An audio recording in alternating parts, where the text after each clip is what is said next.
এই সাদা কাপড়টার জন্য আসছি দুনিয়াতে। পুরুষ মানুষ ঢাকার দরকার নাই, সাদা কাফন দেখলে অন্তরের মধ্যে কি আসে?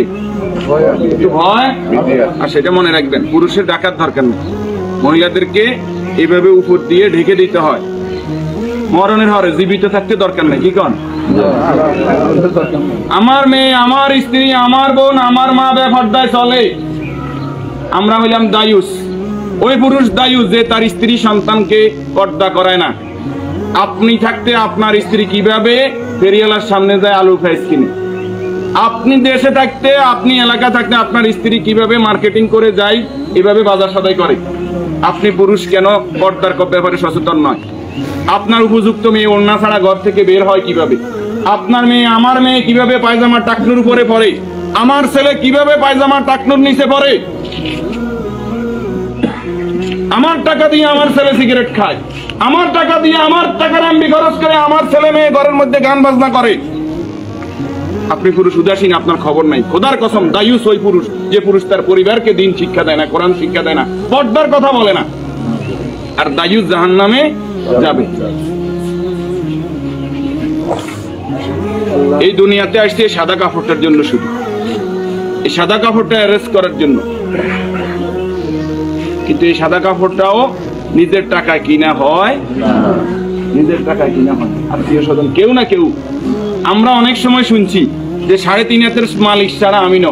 আমি নিজে 8-10টা কবর এইভাবে দিছি যে উনি যে জায়গা দেখাই গেছে এই জায়গার কবর দিন আর জায়গা দিছি আমাদের বাড়িতে। কথা কি বুঝতে পারছেন? উনি যে জায়গা দেখাই গেছে ওই জায়গায় দিতে পারি নাই বিভিন্ন কারণে। ওই জায়গার মধ্যে হয়তো পুরান কবর পড়ছে, অথবা ওই জায়গার মধ্যে খাদ গর্ত বেশি, পানি হয়ে গেছে।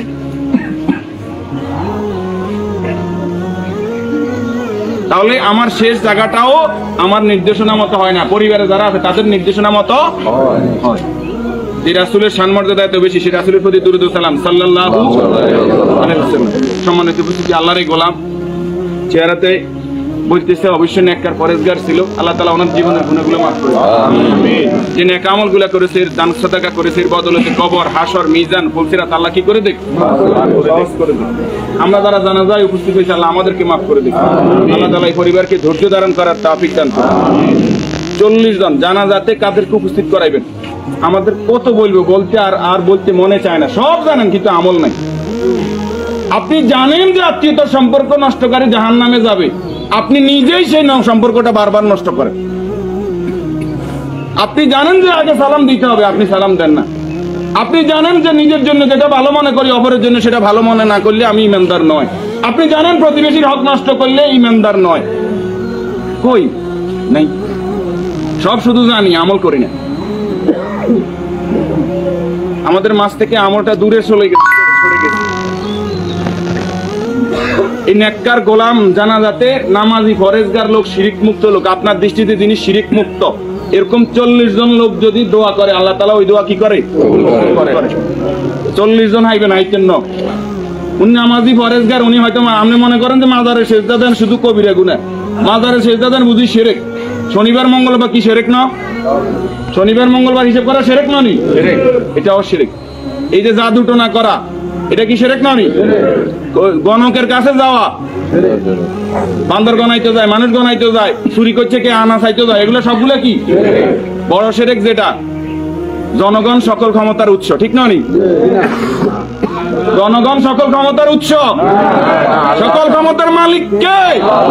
তো যেই দল, যেই সংগঠন, যেই রাজনীতি আমাকে বলে জনগণ সকল ক্ষমতার উৎস, এই রাজনীতি করা কি শিরক না? এই জিনিসটা কেন বুঝি না আমরা?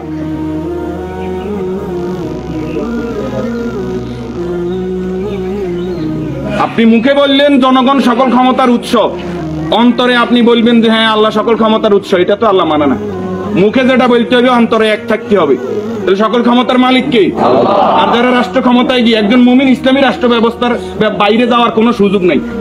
যদি আওয়ামী লীগ আবার তওবা ইস্তেগফার করি আই কয় যে আমরা আল্লাহর আইন অনুযায়ী রাষ্ট্র চালাই, আমরা কইম আলহামদুলিল্লাহ। বিএনপি যদি কালকে বলে যে আমরা রাষ্ট্র চালাইম আল্লাহর আইন অনুযায়ী, কোরআনের আইন দিয়ে রাষ্ট্র চলবে, সৎ নামাজি ফরেজগার লোকরা চেয়ারম্যান মেম্বার হইব, তাকওয়াবান হইব, আমরা বিএনপির সাথে আছি, বিএনপিকে ভোট দেব।